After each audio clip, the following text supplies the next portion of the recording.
Previous भिडियोमा चाहिँ हामीहरूले रेक्टिफिकेसन युनिटको होल प्रोसेसलाई सर्फेसली डिस्कस गरेका थियौँ, तर त्यो हामीहरूको लागि इनफ छैन। त्यसैले आजको यस भिडियोमा हामीहरूले रेक्टिफिकेसन युनिटको होल प्रोसेसलाई त्यसको इच एन्ड एभ्री डिटेलसहित एक्सप्लेन गर्नेछौँ र डिस्कस गर्नेछौँ र थाहा पाउनेछौँ कि रेक्टिफिकेसन युनिट के हो, यसले कसरी काम गर्छ र यसका सम्पूर्ण कम्पोनेन्ट्सहरूले आफ्नो रोल रेक्टिफिकेसन प्रोसेसमा कसरी प्ले गर्छ। यदि तपाईँहरूले रेक्टिफिकेसन युनिटको बारेमा डिटेलहरू जान्न चाहनुहुन्छ भने यो भिडियोलाई अन्तिमसम्म हेर्नुहोला र अन्य इलेक्ट्रिकल एन्ड इलेक्ट्रोनिक्स इन्जिनियरिङ सम्बन्धी भिडियोहरू चाहनुहुन्छ भने हाम्रो च्यानललाई सब्सक्राइब गरेर कुनै पनि भिडियो मिस नगर्नुहोला। नमस्कार सबैजनालाई, म हुँ आयुष अर्याल र तपाईँहरू हेर्दै हुनुहुन्छ Ayush Aryal tech YouTube channel. Rectification युनिटको बारेमा कुरा गर्नुभन्दा पहिला हामीहरूले अल्टरनेटिङ करेन्ट र डाइरेक्ट करेन्ट भनेको के हो यो बुझ्नुपर्छ र यसको वेभफर्म कस्तो हुन्छ, यसले काम कसरी गर्छ, यिनीहरू किन यस्तो हुन्छ भन्ने कुरा जान्नुपर्छ। त्यसैले सुरुमा चाहिँ हामीहरूले एसी र डिसी अथवा अल्टरनेटिङ करेन्ट एन्ड डाइरेक्ट करेन्टको बारेमा डिस्कस गरौँ। त्यसपछि we will enter to the part of rectification. सबभन्दा पहिला चाहिँ हामीहरूले अल्टरनेटिङ करेन्ट र डाइरेक्ट करेन्टको बारेमा कुरा गरौँ र एउटा फिगर देख्न सक्नुहुन्छ जसमा अल्टरनेटिङ करेन्टलाई रेक्टिफायरको प्रयोग गरेर हामीहरूले डाइरेक्ट करेन्टमा कन्भर्ट गरेका छौँ र रेक्टिफायरको काम भनेको यही हो, अल्टरनेटिङ करेन्टलाई डाइरेक्ट करेन्टमा कन्भर्ट गर्ने। तर जब कि हामीहरूले अल्टरनेटिङ करेन्ट र डाइरेक्ट करेन्ट भनेको नै थाहा होइन, त्यसरी त हामीहरूले रेक्टिफायरले के काम गर्छ भन्ने कुरामा चाहिँ क्लियर हुन सक्दैनौँ। त्यसैले सबभन्दा पहिला चाहिँ हामीहरूले अल्टरनेटिङ करेन्ट भनेको के हो, यसले कसरी काम गर्छ, यो किन अल्टरनेटिङ करेन्ट हो यो, र डाइरेक्ट करेन्टको बारेमा र डाइरेक्ट करेन्टले कसरी काम गर्छ सर्किटमा त्यसको बारेमा कुरा गरौँ। र त्यसपछि चाहिँ हामीहरूलाई रेक्टिफिकेसन प्रोसेस बुझ्न चाहिँ एकदमै सजिलो हुन जान्छ। त्यसैले चाहिँ हामीहरूले सबभन्दा पहिला अल्टरनेटिङ करेन्टको बारेमा कुरा गरौँ। यहाँ तपाईँहरूले एउटा वेभफर्म देख्न सक्नुहुन्छ जुन चाहिँ अल्टरनेटिङ करेन्ट अथवा एसीको वेभफर्म हो। कुनै पनि सर्किटमा अल्टरनेटिङ करेन्ट फ्लो गर्दा चाहिँ यस्तो भएर जान्छ र यो एउटा मात्रै हुन्न, यो त्यो तारको वरिपरि एकदमै धेरै हुन्छन् र यो माथिपट्टिको जुन वेभ छ यसको पार्ट र यो वेभलाई चाहिँ हामीहरूले साइनसोडियल वेभ भनिन्छ। अल्टरनेटिङ करेन्ट चाहिँ साइनसोडियल वेभको फर्ममा चाहिँ के हुन्छ, सर्किटमा फ्लो हुन्छ र यसलाई साइन वेभ पनि भन्ने गरिन्छ। यो जुन वेभ छ यो एउटा कम्प्लिट साइकल हो। एउटा कम्प्लिट साइकलमा के हुन्छ भन्दा एउटा पोजिटिभ हाफ साइकल हुन्छ जुन यहाँ माथिपट्टि छ मिन पोजिसन भन्दा, र मिन पोजिसन भन्दा तल रहेको साइकललाई चाहिँ हामीहरूले नेगेटिभ हाफ साइकल भनिन्छ। यो मिन पोजिसन भयो, यहाँभन्दा माथिको पोजिटिभ हाफ साइकल र यो मिन पोजिसन भन्दा तलपट्टिको चाहिँ हामीहरूले नेगेटिभ हाफ साइकल भन्ने गरिन्छ। इक्जाम्पलको लागि चाहिँ हामीहरूसँग एउटा सर्किट छ जसमा चाहिँ हामीहरूले एउटा बल्ब जोडेका छौँ र हामीहरूसँग तलपट्टि अल्टरनेटिङ करेन्टको सप्लाई छ। यो अल्टरनेटिङ करेन्टको सप्लाईको सिम्बल चाहिँ यस्तो हुन्न, केही यस्तो हुन्छ, यो मेरो मिस्टेक भयो। यो बल्ब छ र यो अल्टरनेटिङ करेन्ट छ। अब हामीहरूले बुझ्नुपर्ने कुरा चाहिँ के हो भन्दा पोजिटिभ हाफ साइकलको बेलामा चाहिँ करेन्ट के हुन्छ, नेगेटिभदेखि पोजिटिभतिर इलेक्ट्रोनको फ्लो हुन्छ। तर कन्भेन्सनल करेन्टको डिरेक्सन चाहिँ हामीहरूले पोजिटिभदेखि नेगेटिभ नै देखाउने गर्छौँ, बट इलेक्ट्रोनको फ्लो चाहिँ के हुन्छ, नेगेटिभदेखि पोजिटिभ हुन्छ। इक्जाम्पलको लागि चाहिँ हामीहरूसँग एउटा सर्किट छ जसमा चाहिँ हामीहरूले एउटा बल्बलाई अल्टरनेटिङ करेन्टको सोर्समा कनेक्ट गरेका छौँ। यसमा चाहिँ during the positive half cycle, यो पोजिटिभ हाफ साइकल हो। पोजिटिभ हाफ साइकल भनेको यो कन्डिसनमा। र अझ एउटा कुरा बुझ्नुपर्ने छ जहाँ चाहिँ हामीहरूले यो जुन वेभ छ यसले चाहिँ इलेक्ट्रोन्स कतिको अमाउन्टमा फ्लो भयो भन्ने कुरा बुझाउँछ। यदि यहाँ हेर्ने भने हामीहरूले हेर्न सक्छौँ यहाँ इलेक्ट्रोनको फ्लो छैन र इलेक्ट्रोनको फ्लो चाहिँ यहाँबाट बढ्दै बढ्दै बढ्दै बढ्दै यहाँ आएर यो म्याक्स भोल्टेजको ठाउँमा आएर के छ, इलेक्ट्रोनको फ्लो म्याक्सिमम छ र यहाँबाट फेरि इलेक्ट्रोनको फ्लो के छ, घट्दै घट्दै गएको छ, जिरो भएको छ र जिरोबाट फेरि नेगेटिभ हाफ साइकलमा सिफ्ट हुँदाखेरि फेरि इलेक्ट्रोनको फ्लो चाहिँ बढ्दैछ, यहाँ मेन पोजिसनमा आउँछ, म्याक्सिमम हुन्छ र फेरि के हुन्छ, डिक्रिज हुन्छ। यहाँ चाहिँ हामीहरूले बुझ्नुपर्ने कुरा त्यही नै हो। पोजिटिभ हाफ साइकलको बेलामा चाहिँ एसी करेन्टको नेगेटिभ टर्मिनलबाट इलेक्ट्रोनहरू के हुन्छ, फ्लो हुन्छ र बल्ब बोल्छ। तर यो पोजिटिभ हाफ साइकल कम्प्लिट भइसकेपछि हामीहरूले अब के हुन्छ, नेगेटिभ हाफ साइकलमा सिफ्ट गर्नुपर्ने हुन्छ र त्यो टाइममा चाहिँ के हुन्छ, यो नेगेटिभ हाफ साइकलमा सिफ्ट हुँदा पनि इलेक्ट्रोनको फ्लो त हुन्छ तर के हुन्छ, पोजिटिभ साइडतिरबाट, मतलब यहाँ हामीहरूले नेगेटिभ टर्मिनलबाट इलेक्ट्रोनको फ्लो भएको थियो भने यहाँ पोजिटिभतिरबाट इलेक्ट्रोनहरू जान्छन्, बाल्छन् अनि फेरि रिटर्न हुन्छन् नेगेटिभमा। सो यही नै फरक हो। तर इन कम्पेरिजन यदि हामीहरूले डिरेक्ट करेन्ट अथवा डाइरेक्ट करेन्ट अथवा डिसीको बारेमा कुरा गर्न पर्दा चाहिँ यसको वेभ फर्म चाहिँ यस्तो हुन्छ। यहाँ न पोलारिटी हुन्छ न केही हुन्छ, कन्स्ट्यान्ट अमाउन्टमा के हुन्छ भन्दा इलेक्ट्रोन्सहरू चाहिँ फ्लो भएको हुन्छ। सो इक्जाम्पलको लागि चाहिँ हामीहरूसँग एउटा बल्ब छ जुन ब्याट्री अथवा डिसीको कुनै पनि सोर्समा के छ कनेक्ट छ। सो यसमा इलेक्ट्रोन कताबाट फ्लो हुन्छ त भन्दाखेरि इलेक्ट्रोन चाहिँ नेगेटिभ टर्मिनलबाट पोजिटिभ टर्मिनलतिर हुन्छ। बट करेन्ट कताबाट फ्लो हुन्छ, करेन्ट जहिले पनि हामीहरूले कन्भेन्सनल करेन्टको डिरेक्सन जहिले पनि पोजिटिभबाट नेगेटिभमा देखाउँछौँ, बट इलेक्ट्रोनको फ्लो चाहिँ जहिले पनि नेगेटिभबाट पोजिटिभतिर हुन्छ। र यति बुझिसकेपछि हामीहरूलाई एसी र डिसीको बारेमा चाहिँ अलिकति फाउन्डेसन बिल्ड भइसक्यो र फर्दर कुरा गरौँ हामीहरूले। अल्टरनेटिङ करेन्ट र डाइरेक्ट करेन्ट भन्ने चाहिँ बुझियो र अब चाहिँ हामीहरूले हाम्रो रियल गेम सुरु गर्छौँ अथवा रियल टपिक सुरु गर्छौँ जुन हो रेक्टिफिकेसन युनिट अथवा रेक्टिफायर। सो अघिल्लो भिडियोमा चाहिँ हामीहरूले अलि सर्फेसली कुरा गरेका थियौँ, तर हामीहरूले यो भिडियोमा चाहिँ एकदम इन डेप्थ गएर डिटेलमा रेक्टिफिकेसन युनिटलाई क्लियर अप गर्नेछौँ। सुरुमा चाहिँ हामीहरूले यो फिगर बुझौँ। यो चाहिँ रेक्टिफिकेसन युनिटको एकदमै युज भइराख्ने डायग्राम हो। यो फुल वेभ ब्रिज रेक्टिफायरको डायग्राम हो र यो चाहिँ हामीहरूले यदि टेक्निकल एन्ड भोकेसनल एजुकेसन अन्तर्गतको इलेक्ट्रिकल इन्जिनियरिङमा चाहिँ क्लास 10मा र यदि साइन्सको फिजिक्समा चाहिँ हामीहरूले क्लास 12मा चाहिँ यो पढ्नुपर्ने हुन्छ। र यदि त्यो क्लासमा स्टडी गर्ने कोही हुनुहुन्छ भने उहाँहरूले पनि एकदम हेल्पफुल हुन जान्छ। सो सुरुमा चाहिँ हामीहरूले यहाँ हेरौँ, यहाँबाट चाहिँ हाम्रो सर्किट सुरु भएको छ। यहाँ चाहिँ हामीहरूले के गर्छौँ भन्दा अल्टरनेटिङ करेन्ट यहाँबाट दिन्छौँ, हाम्रो घरबाट आउने सोर्स अथवा केही। यदि हामीहरूले रेक्टिफायर बिल्ड गर्दैछौँ भने चाहिँ हामीहरूले आफ्नो घरबाट आउने 220 भोल्टको करेन्टलाई यहाँबाट इनपुट दिन्छौँ। यो एउटा टर्मिनल भयो, यो अर्को टर्मिनल भयो, यहाँबाट करेन्ट फ्लो हुन्छ र यो चाहिँ ट्रान्सफर्मर हो। ट्रान्सफर्मरलाई हामीहरूले सर्किटमा देखाएका हौँ यो, र इलेक्ट्रोम्याग्नेटिक इन्डक्सनको फेनोमेना प्रयोग गरेर ट्रान्सफर्मरले हाम्रो आएको भोल्टेजलाई चाहिँ चेन्ज गरेर यतापट्टि सिफ्ट गर्छ र यहाँबाट हाम्रो अर्को सर्किट सुरु हुन्छ ट्रान्सफर्मर पछिको। र ट्रान्सफर्मरबाट आएका यो दुईटा वायर सिधै जान्छन् हाम्रो ब्रिज कनेक्सनमा कनेक्ट गरिएका 4वटा डायोडमा। यहाँबाट डायोडमा जान्छन्, एउटा यो टर्मिनल र एउटा यो टर्मिनल। हामीहरूसँग टोटल 4वटा डायोड छन् र यीमध्ये अल्टरनेट पोजिसनमा भएका दुईटा डायोडलाई चाहिँ हामीहरूले सेम डिरेक्सन अथवा सेम बायसिङ गरेर चाहिँ कनेक्ट गर्छौँ। यो दुईटाको एरो यतापट्टि छ, तपाईँहरूले देख्न सक्नुहुन्छ सिम्पल भाषामा, र यो दुईटाको एरो चाहिँ यतापट्टि छ। र यसमा डायोडमा चाहिँ हामीहरूले के बुझिन्छ भन्दा यो जुन ब्यान्ड भएको वाला टर्मिनल छ यो चाहिँ नेगेटिभ र यो एरो यता गएको टर्मिनल यो एरोको पछाडिको भाग चाहिँ हामीहरूले पोजिटिभ कन्सिडर गर्छौँ। यहाँबाट डायोडले हाम्रो करेन्ट एसी करेन्टलाई डिसीमा कन्भर्ट गर्छ। त्यसपछि हामीहरूले क्यापेसिटरको युज गर्छौँ। क्यापेसिटर भनेको चाहिँ फिल्टरिङ युनिट। त्यसपछि जेनर डायोड युज गर्छौँ र हाम्रो लोड युज गर्छौँ जुन चाहिँ जे पनि हुनसक्छ। यहाँबाट आएको डिसी भोल्टेजलाई चाहिँ प्रयोग गर्ने डिभाइस हो यो। यदि सर्किट बुझिसकेपछि चाहिँ हामीहरूलाई एकदमै सजिलो हुन जान्छ र अब चाहिँ हामीहरूले step by step each and एभ्रिथिङको बारेमा चाहिँ डिस्कस गरौँ। र त्योभन्दा पहिला चाहिँ हामीहरूले यसको इनपुट वेभफर्म र आउटपुट वेभफर्मको बारेमा चाहिँ कुरा गरौँ। यो जुन चिज चाहिँ तपाईँहरूले स्क्रिनमा देखिरहनु भएको छ यसलाई चाहिँ हामीहरूले रेक्टिफायरको इनपुट भोल्टेज र रेक्टिफायरको आउटपुट भोल्टेज। इनपुट भोल्टेज भनेको चाहिँ हामीहरूले जुन भोल्टेज अथवा करेन्ट चाहिँ हामीहरूले रेक्टिफायरलाई प्रोभाइड गर्छौँ अथवा इनपुटको रूपमा दिन्छौँ, र आउटपुट भोल्टेज भनेको चाहिँ जुन आउटपुट अथवा डिसी जुन चाहिँ हामीहरूले रेक्टिफायरबाट के गर्छौँ लिन्छौँ अथवा कुनै पनि लोडहरूमा चाहिँ सप्लाई गर्छौँ। जस्तो कि मैले तपाईँहरूलाई भनेको थिएँ हाम्रो घरमा अल्टरनेटिङ करेन्ट आउँछ जसको चाहिँ कुनै फ्रिक्वेन्सी हुन्छ। इक्जाम्पलको लागि नेपालमा आउने करेन्टको फ्रिक्वेन्सी चाहिँ के हो 50 हर्ज हो।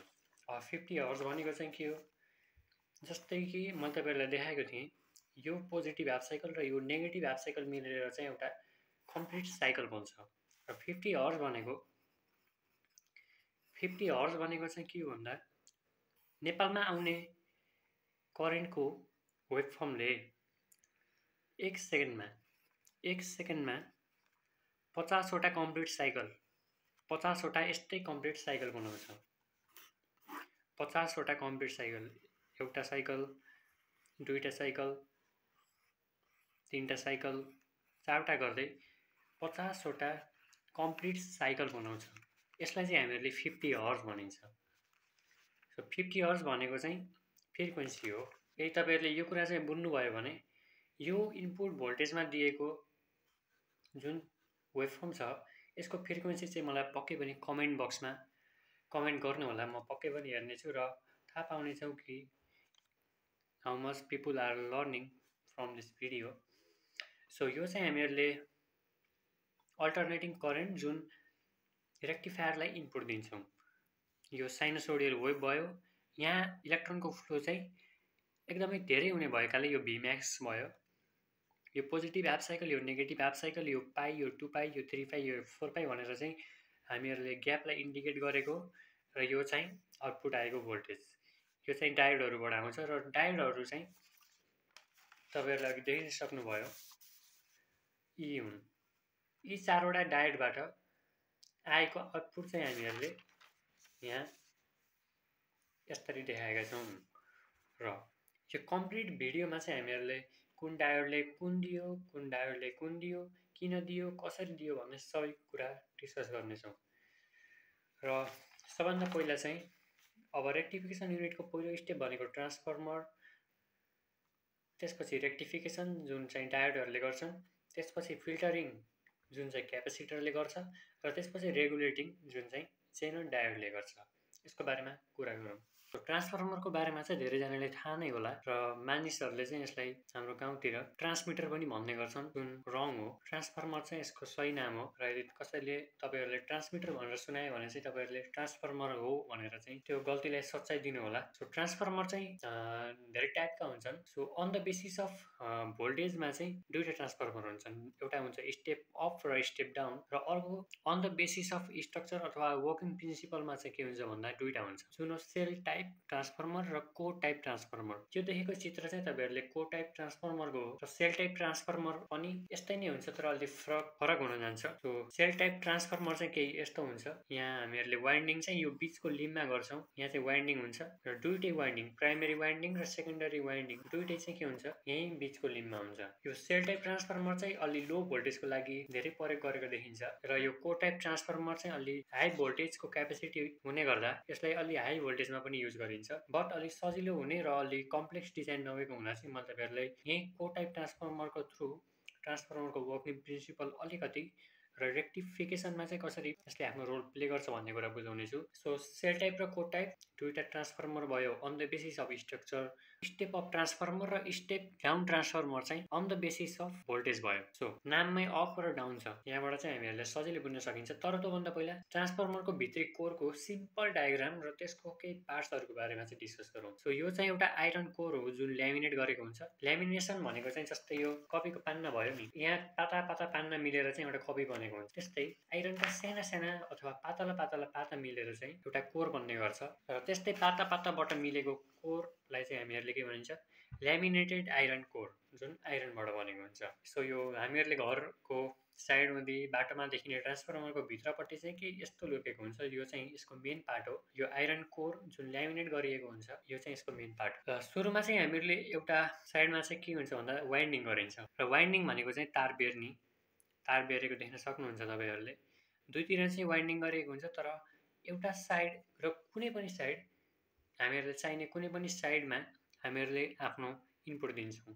सो इनपुट दिइसकेपछि र सेकेन्डरी वाइन्डिङ गरिन्छ। यो यतापट्टिको साइडलाई प्राइमेरी साइड र यतापट्टिको साइडलाई चाहिँ हामीहरूले सेकेन्डरी साइड भनेर सजिलै बुझ्न सकिन्छ। सो प्राइमेरी साइडमा गरेको वाइन्डिङलाई प्राइमेरी वाइन्डिङ, सेकेन्डरी साइडमा गरिएको वाइन्डिङलाई सेकेन्डरी वाइन्डिङ। र प्राइमेरी साइडमा दिएको भोल्टेज अथवा इनपुट भोल्टेजलाई चाहिँ हामीहरूले के हुन्छ, प्राइमेरी भोल्टेज भनिन्छ भने ट्रान्सफर्मरले आउटपुट दिएको भोल्टेज अथवा सेकेन्डरी साइडमा आएको भोल्टेजलाई चाहिँ हामीहरूले सेकेन्डरी भोल्टेज भनेर बुझ्न सकिन्छ। र यसमा अझै एउटा इम्पोर्टेन्ट कुरा भनेको चाहिँ यो भोल्टेज आउनको लागि चाहिँ अझै एउटा कुराले फुलफिल हुनुपर्छ, जुन हो नम्बर अफ टर्न्स। भनेको ट्रान्सफर्मरको यो जुन लिम छ यसमा कतिपल्ट तार बेरिएको छ अथवा वाइन्डिङ गरिएको छ। सो N1 भनेर चाहिँ हामीले प्राइमेरी नम्बर अफ टर्न्स जुन यहाँ बेरिएको छ, कति फन्का लगाएर तार बेरियो अथवा कोइल बनाइयो अथवा वाइन्डिङ गरियो त्यसलाई चाहिँ हामीले N1 भनेर प्राइमेरी नम्बर अफ टर्न्स भनेर बुझ्न सकिन्छ भने सेकेन्डरी साइडमा गरिएको वाइन्डिङलाई N2 अथवा सेकेन्डरी नम्बर अफ टर्न्स भनेर बुझ्न सकिन्छ। सेकेन्डरी वाइन्डिङ कतिपल्ट गरियो त्यसलाई चाहिँ हामीहरूले N2 अथवा सेकेन्डरी नम्बर अफ टर्न्स भनेर चाहिँ बुझ्न सकिन्छ। र अब चाहिँ हामीहरूले स्टेप अप ट्रान्सफर्मर र स्टेप डाउन ट्रान्सफर्मरको ब्रिफ एक्सप्लेनेसन गरौँ। स्टेप अप ट्रान्सफर्मर भनेको चाहिँ यस्तो खालको ट्रान्सफर्मर हो जसले चाहिँ हामीहरूले दिएको भोल्टेज भन्दा चाहिँ के गर्छ अफ गरिदिन्छ, मतलब बढाएर दिन्छ। यदि हामीले 5 भोल्ट हालेछौँ भने 10 भोल्ट गराउन मिल्छ, 5 भोल्ट हाल्छौँ भने 50 भोल्ट गराउन मिल्यो, 5 भोल्ट दिएका छौँ भने 1000 भोल्ट गराउन मिल्यो, जति पनि मिल्यो। सो स्टेप अप ट्रान्सफर्मरको स्ट्रक्चर यस्तो भयो। अरू सबै कुरा सेम हुन्छ। यो V1 भयो, यो primary voltage, V2 secondary voltage, यो primary winding, secondary winding. But फरक चाहिँ केमा हुन्छ भन्दा यसमा चाहिँ यहाँ प्राइमेरी साइडमा गरिएको नम्बर अफ टर्न्स हुन्छ, जतिवटा फेरा लगाइन्छ तारले कोइलमा, त्यो प्राइमेरी साइडमा चाहिँ अलिक कम हुन्छ सेकेन्डरी साइडभन्दा, जसले गर्दा चाहिँ सेकेन्डरी साइडको भोल्टेज बढ्छ।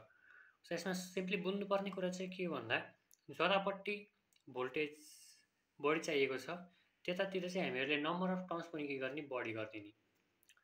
सो यसमा हेर्न सक्छौँ N2 is greater than N1 र त्यसैले गर्दा V2 is greater than V1। Secondary winding बढी छ त्यसैले गर्दा सेकेन्डरी भोल्टेज के भयो बढी भयो। र यो चाहिँ एउटा फर्मुला हो, ट्रान्सफर्मर फर्मुला, जसको थ्रु चाहिँ हामीले नम्बर अफ टर्न्स दिएको बेलामा भोल्टेज निकाल्ने र भोल्टेज दिएको बेलामा चाहिँ नम्बर अफ टर्न्स निकाल्नको लागि यो एकदमै युज हुने फर्मुला, जसलाई ट्रान्सफर्मर फर्मुला भनेर चिनिन्छ।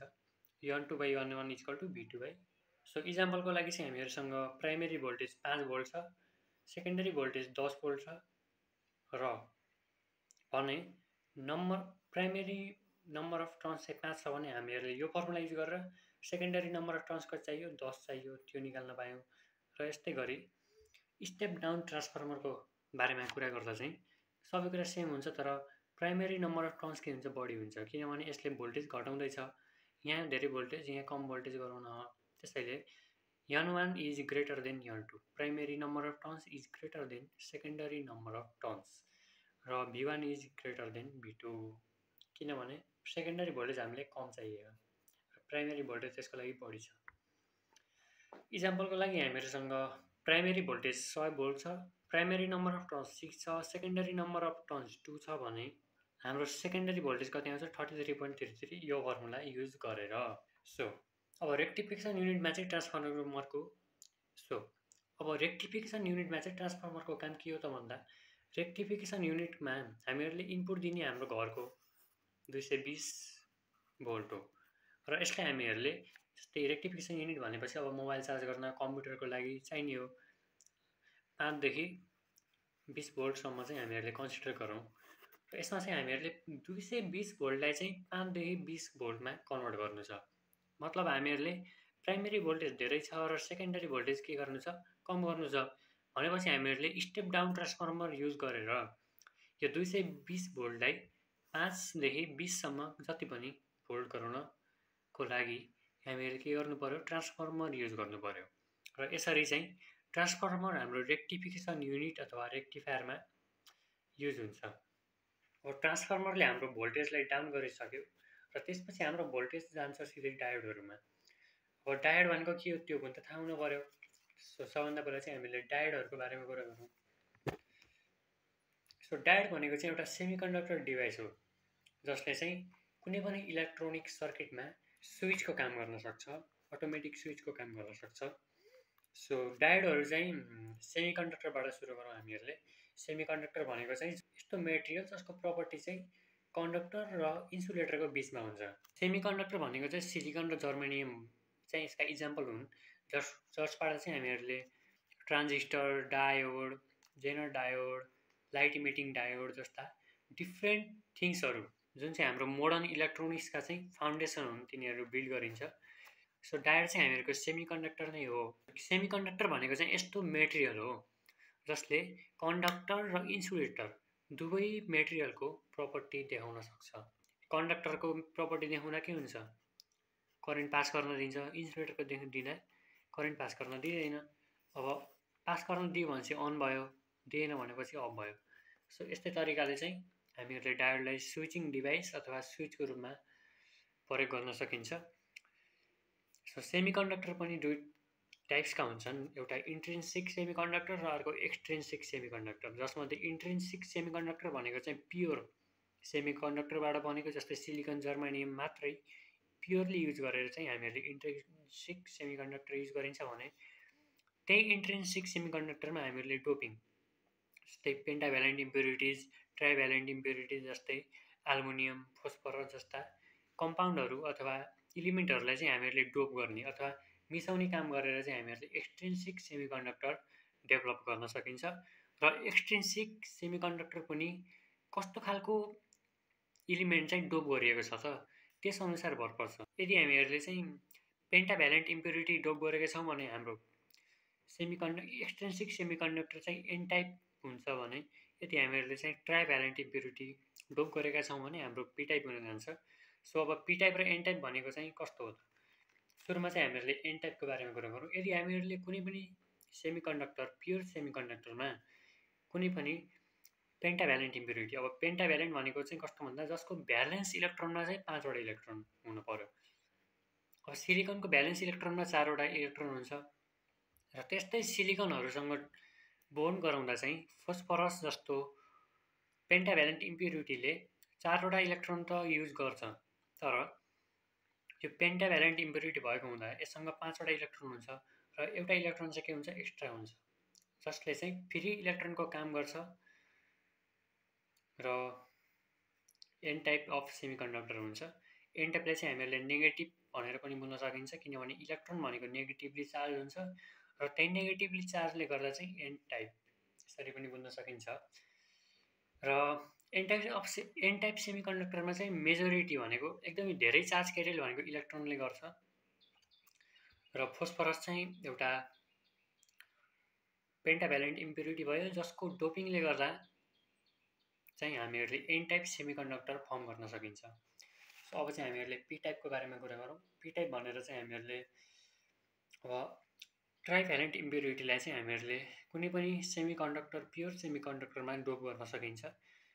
फर इक्जाम्पल हामीहरूसँग सिलिकन एउटा सेमिकन्डक्टर भइहाल्यो, सिलिकनको बिचमा हामीहरूले एउटा एल्युमिनियमलाई डोप गऱ्यौँ जसको भ्यालेन्स सेलमा चाहिँ 3 वटा इलेक्ट्रोन हुन्छ, एउटा, दुईवटा र 3टा, जसले गर्दा सिलिकनसँग चाहिँ 4 वटा इलेक्ट्रोन हुने हुँदा एल्युमिनियमले सबैतिरका सिलिकनहरूसँग बोन्ड बनाउन सक्दैन, जसले गर्दा यहाँ एउटा इम्टी स्पेस हुन्छ जसलाई चाहिँ हामीहरूले होल भनिन्छ र यो होललाई चाहिँ हामीहरूले पोजिटिभ चार्ज कन्सिडर गरिन्छ। इलेक्ट्रोनलाई नेगेटिभ चार्ज र होल चाहिँ पोजिटिभ चार्ज भनेर कन्सिडर गरिन्छ र त्यही पोजिटिभले गर्दा चाहिँ हामीहरूले यसलाई पी टाइप अथवा पी भनेर पनि चिन्ने गरिन्छ। सो अब यो एन टाइप र पी टाइपबाट चाहिँ हामीहरूले अर्को टपिकमा आउँछौँ, जुन हो पिएन जङ्सन डायोड। यही पी टाइप र एन टाइप खालका मेटेरियलहरू युज गरेर चाहिँ हामीहरूले एउटा डायोड बनाउँछौँ। पी टाइप र एन टाइपलाई जोडेर मिलाएर एउटा डायोड बनाउँछौँ जुन चाहिँ पिएन जङ्सन डायोड हो।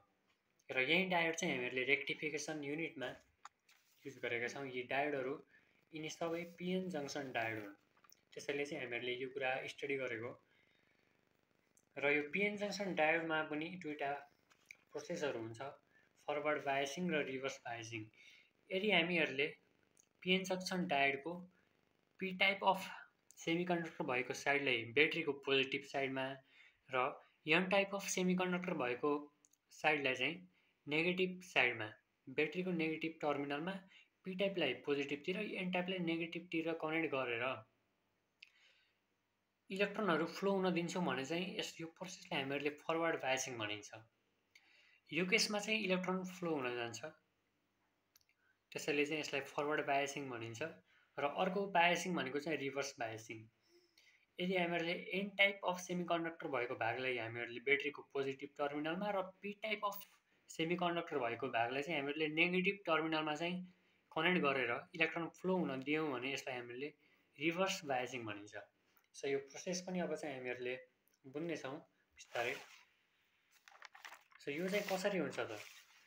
रिभर्स बायसिङमा चाहिँ इलेक्ट्रोन फ्लो हुँदैन र फरवर्ड बायसिङमा चाहिँ इलेक्ट्रोन मजाले फ्लो हुन्छ। किन त भन्दा त्यो डायोडको भित्र जब हामीले पी टाइप र एन टाइपलाई मेटेरियललाई मिसाएर एउटा पिएन जङ्सन डायोड बनाउँछौँ, त्यतिखेर एउटा छुट्टै प्रोसेस, एडिसनल प्रोसेस फलोअप हुन्छ।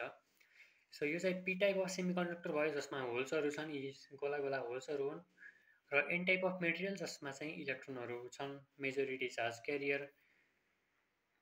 यो डोप गर्ने बित्तिकै चाहिँ एउटा लेयर फर्म हुन्छ। यी पोजिटिभ होल्सहरू चाहिँ एन टाइपतिर जान्छन् र यी नेगेटिभ इलेक्ट्रोनहरू पी टाइपतिर आउन जान्छन् अलिकति, जसले गर्दा चाहिँ एउटा डिप्लेसन लेयर भन्ने फर्म हुन्छ, जसलाई हामीले पोटेन्सियल ब्यारियर पनि भन्ने गरिन्छ। र स्विचिङ प्रोपर्टी चाहिँ यसैले गर्दा दिने हो। सो अब डिटेलमा कुरा गरौँ यसको। फरवर्ड बायसिङमा के हुन्छ, पी टाइप एन टाइप भइहाल्यो, केही पी टाइप यता केही एन टाइप क्यारियरहरू यता आए र ब्याट्री कनेक्ट गरियो। ब्याट्रीको नेगेटिभ टर्मिनलबाट के हुन्छ, इलेक्ट्रोनहरू जान्छन् र यो चाहिँ हामीले फरवर्ड बायसिङको कुरा गर्दैछौँ। ब्याट्रीको नेगेटिभ टर्मिनलबाट आएका इलेक्ट्रोनहरूले यी इलेक्ट्रोनहरूले के हुन्छ, रिपेल गर्छन् र इलेक्ट्रोन रिपेल हुने हुँदा यी रिपेल भएका इलेक्ट्रोनहरू यता फिलअप हुँदै जान्छन् र यताका इलेक्ट्रोन यता यता फिलअप हुँदै जान्छन् र अझै रिपेलिङ हुँदै जाँदाखेरि यताका इलेक्ट्रोनहरू स्केप भएर डायोडबाट यताबाट आएर आफ्नो पोजिटिभ टर्मिनलमा आउँछन् र यसरी चाहिँ करेन्ट फ्लो हुन्छ। बट रिभर्स बायसको केसमा चाहिँ एकदमै उल्टो हुन जान्छ। सो यो पी टाइप, यो एन टाइप र यहाँको डिप्लेसन लेयर भइहाल्यो। अब हामीहरू सबैलाई थाहा छ कन्भेन्सनल करेन्टको डिरेक्सन चाहिँ पोजिटिभदेखि नेगेटिभतिर हो, तर खासमा इलेक्ट्रोनको डिरेक्सन भनेको चाहिँ नेगेटिभदेखि पोजिटिभतिर हो। सो अब इलेक्ट्रोन यहाँबाट फ्लो हुने हो, इलेक्ट्रोन भनेको नेगेटिभ चार्ज र यहाँ हामीसँग के छ, पी टाइप छ। सो पी टाइप इलेक्ट्रोन र होल्सको के हुन्छ, अट्र्याक्सन हुन्छ र यता पोजिटिभ टर्मिनल छ, यता एन टाइप छ, पोजिटिभ र नेगेटिभको एट्र्याक्सन हुन्छ, जसले गर्दा चाहिँ यो पी टाइपका होल्सहरू अलिकति यता सिफ्ट हुन्छन्। यस्तै पी टाइपका होल्सहरू अलिकति यता सिफ्ट भएर अलि यता आउँछन्, एन टाइपका इलेक्ट्रोनहरू पोजिटिभतिर सिफ्ट हुन खोज्छन्, जसले गर्दा इलेक्ट्रोनहरू अलि यता आउन जान्छन्, जसले गर्दा यो जुन पोटेन्सियल ब्यारियर छ अथवा डिप्लेसन लेयर छ एकदमै ठुलो हुन जान्छ, जसले गर्दा यहाँबाट कुनै पनि इलेक्ट्रोन फ्लो हुन सक्दैन, जसले चाहिँ अफको काम गर्छ, जसले गर्दा इलेक्ट्रोन फ्लो हुँदैन, करेन्ट फ्लो हुँदैन। सो यसरी चाहिँ यसले काम गर्छ। सो अलिकति फन्डामेन्टल चिजहरू जानौँ डायोडको बारेमा। सो डायोडको सिम्बल चाहिँ यो भयो। सो डायोड कसरी बनेको हुन्छ त भन्दा एउटा सिलिन्ड्रिकल सेपमा हुन्छ, ब्ल्याक कलरको, यहाँ एउटा सिल्भर स्ट्राइप लागेको हुन्छ, यो एनोड र यो क्याथोड। सो यो जुन सिल्भर स्ट्राइप लागेको साइड हुन्छ यसलाई चाहिँ हामीले नेगेटिभ भनेर इन्डिकेट गरिएको हुन्छ, यो सिल्भर स्ट्रिप हुन्छ। भित्रपट्टि पिएन जङ्सन डायोड हालिएको हुन्छ, पी टाइप र एन टाइप मेटेरियललाई चाहिँ जङ्सन गराइदिएको हुन्छ, जसको बाहिरबाट रेजाइनले कभर गरिएको हुन्छ ब्ल्याक कलरको, र एनोड र क्याथोड चाहिँ भइहाल्यो। सो यसरी चाहिँ डायोडहरू हामीले बजारमा देख्न सक्छौँ। सो हामीहरूले चाहिँ भर्खरै फरवर्ड बायसिङ र रिभर्स बायसिङको कुरा गरियो। अब हामीहरूले चाहिँ एसी करेन्टको केसमा हामीहरूले ब्याट्रीको टर्मिनलको बारेमा कुरा गरियो। जब एसी करेन्टको पोजिटिभ हाफ साइकल हुन्छ त्यतिखेर चाहिँ हामीहरूले डायोडलाई सिधा राख्दाखेरि यो फरवर्ड बायसिङ भएको हुन्छ, जसले गर्दा चाहिँ करेन्ट फ्लो हुन्छ। तर नेगेटिभ हाफ साइकलको बेलामा चाहिँ यही सेम डायोड यही पोजिसनमा राखेको सेम डायोडले पनि के गर्छ, नेगेटिभले काम गर्छ अथवा रिभर्स बायसिङ हुन्छ, जसले गर्दा करेन्ट के हुन्छ, ब्लक हुन्छ। पोजिटिभ हाफ साइकलमा चाहिँ करेन्ट फ्लो हुन्छ र नेगेटिभ हाफ साइकलमा करेन्ट ब्लक हुन्छ। सो अब चाहिँ हामीहरूले क्यापेसिटरको बारेमा कुरा गरौँ। क्यापेसिटर भनेको चाहिँ हामीहरूले फिल्टरिङ युनिट भनेर चिनिन्छ, मेनली रेक्टिफिकेसन युनिटको। सो क्यापेसिटरको लागि चाहिँ हामीहरूले यो प्यारलल प्लेट क्यापेसिटर, जसमा दुईवटा प्लेटहरू चाहिँ प्यारलली राखेको हुन्छ, यहाँ डाइइलेक्ट्रिक मिडियम हुन्छ, जसमा चाहिँ हामीले पेपर, माइका, सेरामिक जस्ता मेटेरियलहरू चाहिँ युज गर्न सकिन्छ, जसबाट चाहिँ इलेक्ट्रोनहरू एउटाबाट अर्कोमा चाहिँ फ्लो हुन नसकुन्।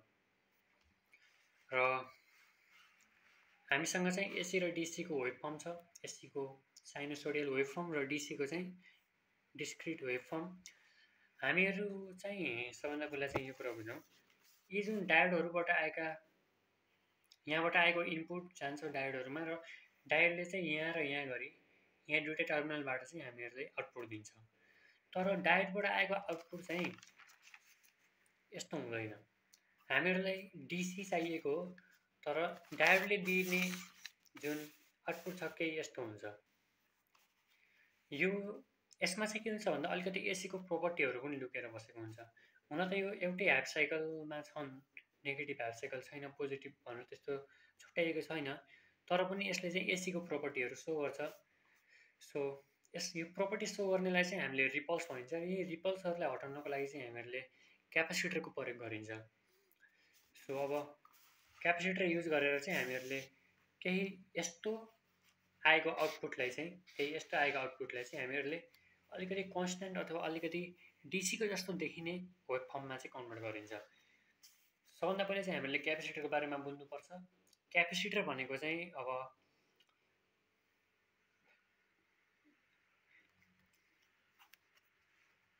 क्यापेसिटर भनेको चाहिँ हामीले ब्याट्री जसरी नै बुझ्न सक्छौँ, तर ब्याट्री भन्दा चाहिँ के फरक हुन्छ त भन्दा ब्याट्रीले आफू चार्ज हुनको लागि अलिकति धेरै टाइम लिन्छ र आफू डिस्चार्ज हुनको लागि पनि अलिकति धेरै टाइम लिन्छ। तर क्यापेसिटरको केसमा चाहिँ ठ्याक्कै उल्टो हुन्छ। त्यो इन्स्ट्यान्टली चार्ज हुन्छ र इन्स्ट्यान्टली डिस्चार्ज हुन्छ। जब सर्किटमा हाई अमाउन्ट अफ करेन्ट आएको हुन्छ त्यतिखेर यसले आफूले करेन्ट लिन्छ, भोल्टेज लिन्छ र आफू चार्ज हुन्छ। तर जब सर्किटमा चाहिँ अलिकति कम हुन्छ भोल्टेज, करेन्टको फ्लो कम हुन्छ, त्यतिखेर चाहिँ आफूभित्र भएको चार्जलाई यसले डिस्चार्ज गरेर भोल्टेजमा चाहिँ कन्स्ट्यान्ट अमाउन्ट अथवा स्मुथ अमाउन्ट अफ करेन्ट चाहिँ फ्लो गर्नको लागि हेल्प गर्छ।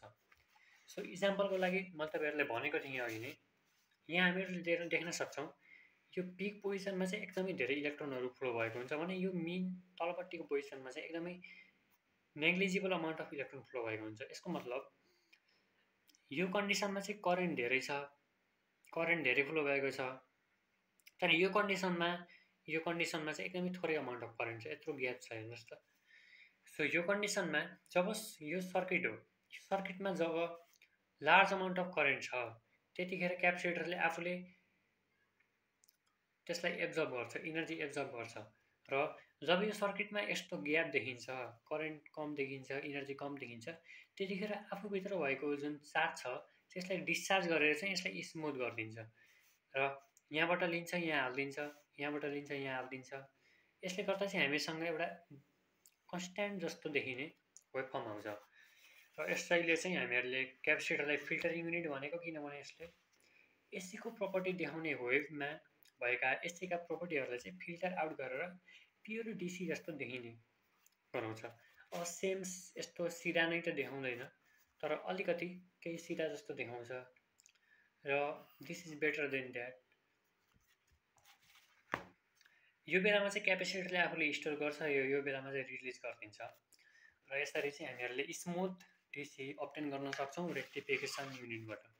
अब जेनो डायोडको बारेमा कुरा गरौँ। यसको लागि चाहिँ कुरा गर्नुपर्ने धेरै नै छैन। जब कुनै पनि सर्किटमा एकैछिन करेन्ट आउने, एकैछिन नआउने, एकैछिन आउने नआउने हुन्छ, त्यतिखेर चाहिँ हामीहरूले जेनो डायोड प्रयोग गरेर यो अनरेगुलेटेड करेन्टलाई चाहिँ हामीले रेगुलेट गर्न सक्छौँ। सो यो चाहिँ हामीहरूसँग भएको रेक्टिफिकेसन युनिटको सर्किट। र अब चाहिँ हामीहरूले कम्प्लिटली मजाले सिरियल वाइज कुरा गरौँ। यहाँबाट हाम्रो भोल्टेज आउँछ 220 भोल्टको, यहाँबाट ट्रान्सफर्मरले हामीहरूलाई रिक्वायर्ड अमाउन्ट अफ भोल्टेज चाहिँ दिन्छ। र हामीहरूले ट्रान्सफर्मर युज गर्नुको एउटा रिजन अर्को पनि छ, किन भन्दा डायोडहरूले चाहिँ हाई भोल्टेजमा चाहिँ अपरेट हुन सक्दैन। त्यसैले हामीहरूले यो हाई भोल्टेजलाई चाहिँ लो भोल्टेजमा कन्भर्ट गरेर बल्ल डायोडले फेड अप गर्न सकिन्छ। र मेन बुझ्नुपर्ने कुरा चाहिँ अब आउँछ। यहाँबाट करेन्टको फ्लो हुन्छ, तर यहाँ त दुईवटा डायोड छन्, कुनमा जाने त? सो पोजिटिभ हाफ साइकलको बेलामा मैले यहाँ एसीको वेभ फर्म बनाएँ। पोजिटिभ हाफ साइकलको बेलामा चाहिँ यो डायोड चाहिँ फरवर्ड बायस छ। पोजिटिभ हाफ साइकलमा यहाँबाट करेन्ट आएको छ र यहाँ लिभ गरेको छ। पोजिटिभतिर यो नेगेटिभ मानिन्छ, हामीले यो पोजिटिभ आएको ठाउँले पोजिटिभ मान्नेछौँ, किनभने डिरेक्सन अफ कन्भेन्सनल करेन्ट चाहिँ जहिले पनि पोजिटिभदेखि नेगेटिभतिर हुन्छ। त्यसैले यो पोजिटिभ हाफ साइकलमा आएको करेन्टलाई चाहिँ यो डायोड, यसलाई हामीहरूले D1 मानौँ, यसलाई D2 मानौँ, यसलाई D3 र यसलाई D4 मानौँ। यो डायोडले लिन्छ। र अझ एउटा बुझ्नुपर्ने कुरा चाहिँ कुनै पनि डायोड यदि सिलिकनको अथवा जर्मानियमको छ भने 0.3 देखि 0.7 भोल्टसम्म चाहिँ भोल्टेज ड्रप दिन सकिन्छ। इक्जाम्पलको लागि हामीहरूले यहाँ 220 भोल्टको इनपुट दिएका छौँ। ट्रान्सफर्मरले हामीहरूले जम्मा 20 भोल्ट दियो अरे आउटपुट मानौँ, र यदि यो 0.7 भोल्ट ड्रप गर्ने खालको डायोड हो मानौँ भने यो 20 भोल्ट यो फरवर्ड बायस भएको डायोडबाट जाँदा फेरि यहाँबाट जाँदा 20 भोल्ट हुन्छ भने यहाँबाट आउँदा 19.3 भोल्ट भएर आउँछ, र यहाँ 20 भोल्ट भने यहाँ 19.3 भोल्ट। यसरी चाहिँ यसले काम गर्छ।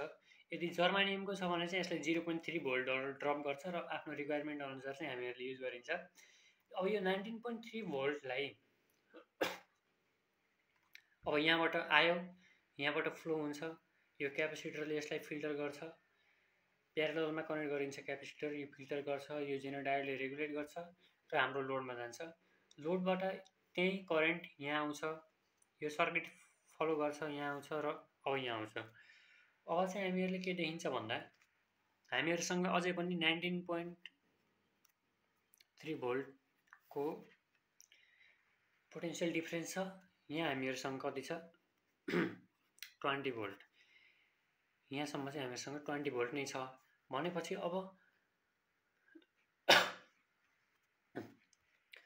भनेपछि अब यो जुन 19.3 भोल्टको करेन्ट छ यो पथमा पनि जान मिल्छ, यो पथमा पनि जान मिल्छ, किनभने दुइटै के छ फरवर्ड बायस छ।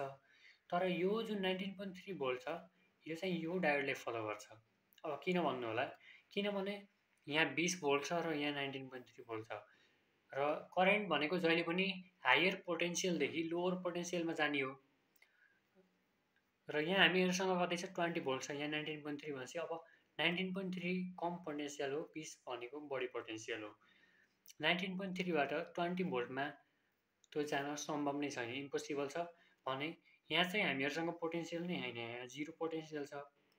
त्यसैले यो 19.3 भोल्ट जुन छ यो डायोडलाई क्रस गरेर यहाँबाट आउँछ र आफ्नो सर्किट के हुन्छ कम्प्लिट गर्छ।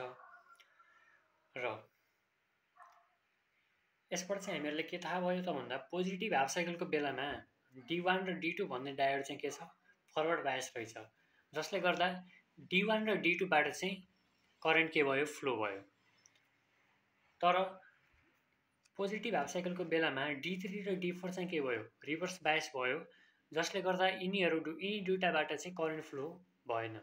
सो यसरी चाहिँ बुझ्न सकिन्छ। र अब चाहिँ पोजिटिभ हाफ साइकलको भ्याल्यु, अब हामीले नेगेटिभ हाफ साइकलको बारेमा चाहिँ कुरा गरौँ। अब नेगेटिभ हाफ साइकलको भयो, सो नेगेटिभ हाफ साइकल भएको हुँदा यो डायोड चाहिँ रिभर्स बायस हुन्छ र यो डायोड चाहिँ फरवर्ड बायस हुन्थ्यो, तर डायोडमा चाहिँ करेन्टको डिरेक्सन जहिले पनि एरो जता देखाएको छ त्यतिबाट हुन्छ, यताबाट चाहिँ हामीहरूले करेन्ट फेडअप गर्न मिल्दैन। त्यसैले यहाँ नेगेटिभ हाफ साइकल आउन खोज्छ तर रिटर्न ब्याक हुन्छ, यो सर्किट फ्लो गर्छ, यो सर्किटबाट माथि जान्छ। र यहाँ चाहिँ हामीहरूले देख्न सकिन्छ यो D3 भन्ने डायोड चाहिँ हामीहरूले फरवर्ड बायस छ, किनभने एरो यता छ, र यो D2 भन्ने डायोडबाट चाहिँ डायोडले चाहिँ कन्भर्ट गर्न सक्दैन, किनभने यो र यो डायोड जहिले पनि नेगेटिभ हाफ साइकलमा रिभर्स बायस हुने भयो, किनभने पोजिटिभ हाफ साइकलको बेलामा चाहिँ यिनी दुईटा फरवर्ड बायस थिए। अब यहाँसम्म आयो, यो डायोडलाई क्रस गर्छ, 20 भोल्टको थियो 19.3 भोल्ट, फेरि पनि 19.3 भोल्ट हुन्छ, यहाँबाट आउँछ क्यापेसिटरले हाम्रो करेन्टलाई फिल्टर गर्छ, जेनो डायोडले रेगुलेट गर्छ हाम्रो आउटपुट, र यो रेसिस्टरमा जान्छ। रेसिस्टरको ठाउँमा चाहिँ हामीहरूले डिभाइसहरू राख्न सकिन्छ जसले चाहिँ हामीहरूसँग भएको आउटपुट भोल्टेजलाई चाहिँ कन्ज्युम गरोस्। सो कन्फ्युज चाहिँ नहुनु होला। र यहाँबाट आएको करेन्ट यहाँ आउँछ, यहाँ आउँछ, यहाँ आउँछ, यो सर्किट कम्प्लिट गर्छ र यहाँ आउँछ, र यहाँ आएपछि यहाँ दुईटा पाथ छन् जानको लागि। अब यो चाहिँ कहाँ जान्छ त, हाम्रो यो नेगेटिभ हाफ साइकलको बेलामा करेन्ट यताबाट फ्लो भएको थियो भनेपछि यहाँ कति छ 20 भोल्ट छ, तर यहाँ 19.3 भोल्ट छ भनेपछि अब यो करेन्ट जहिले पनि के हुन्छ हायर पोटेन्सियलदेखि लोवर पोटेन्सियलमा फ्लो हुन्छ भनेपछि अब 19.3 भोल्ट भनेको लोवर पोटेन्सियल भयो, 20 भनेको धेरै पोटेन्सियल भयो, त्यसैले यहाँबाट आउन चाहिँ करेन्ट फ्लो गर्नै मिल्दैन।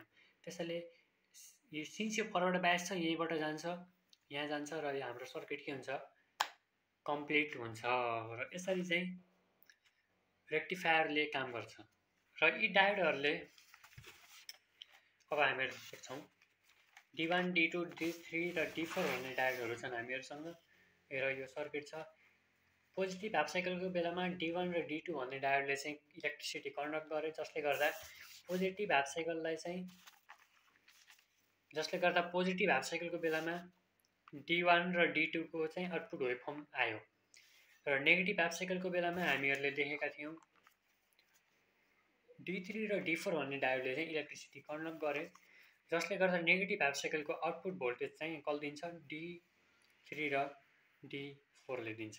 सिमिलरली कन्टिन्यू गर्दै जाँदा पोजिटिभ हाफ साइकलमा D1 र D2,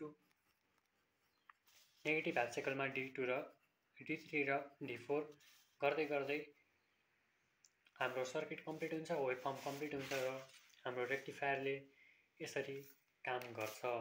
सो आई होप तपाईँहरू सबैजनालाई भिडियो मन पर्यो होला। भिडियो मन पर्यो भने लाइक गरिदिनु होला, च्यानलमा नयाँ हुनुहुन्छ भने सब्सक्राइब गरिदिनु होला, फेसबुक पेजबाट हेर्दै हुनुहुन्छ भने चाहिँ लाइक गरिदिनु होला, सेयर गरिदिनु होला, कमेन्ट गरिदिनु होला र भिडियो मन पर्यो भने कमेन्ट पनि गरिदिन नभुल्नु होला। So I am trying to make this type of videos अहिलेको टाइममा। यस्तो खालको भिडियो अझै हेर्न चाहनुहुन्छ भने चाहिँ कृपया कमेन्ट गर्न नभुल्नु होला सो द्याट हामीहरूले अझै धेरै टपिकहरू चाहिँ कभर गर्न सकौँ इलेक्ट्रिकल इन्जिनियरिङ सम्बन्धी। यदि ट्रान्सफर्मर, क्यापेसिटर, डायोड सम्बन्धी अझै डिटेलमा जान्न चाहनुहुन्छ भने चाहिँ you can contact us. My name is Ayush Aryal, you are watching Ayush Aryal tech, and I'll catch you in the next one.